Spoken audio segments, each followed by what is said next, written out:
Hello, আমি সুস্মিতা বলছি।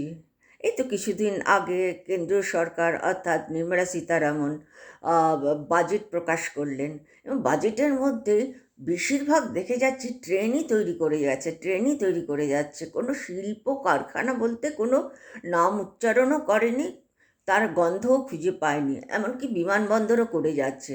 আর যেই বিমানবন্দরগুলো ছিল সেগুলো বিক্রি করে দিয়েছে। সরকারি সম্পত্তি তো, সেই জন্য। তারপরে এখন কথাটা হলো, এত ট্রেন তৈরি করে লাভটা কি হবে? এগুলো তো খুব এক্সপেন্সিভ ট্রেন। হ্যাঁ, সাধারণ মানুষ যাবেটা কোথায়? আমাদের দেশে তো মানে 60% লোকই তো একদম প্রচণ্ড গরিব, যারা দিন আনে দিন খায়। তাদের একটা কলকারখানা তৈরি করুন। এসব করে লাভটা কি হবে? এগুলো তো আপনি চলে গেলে ভবিষ্যতে এগুলো সরকারেরই প্রফিট বেশি হবে, সাধারণ মানুষদের তো বেশি প্রফিট হবে না। সাধারণ মানুষের জীবনযাত্রার উপর একটু ভাবুন, চিন্তা করুন।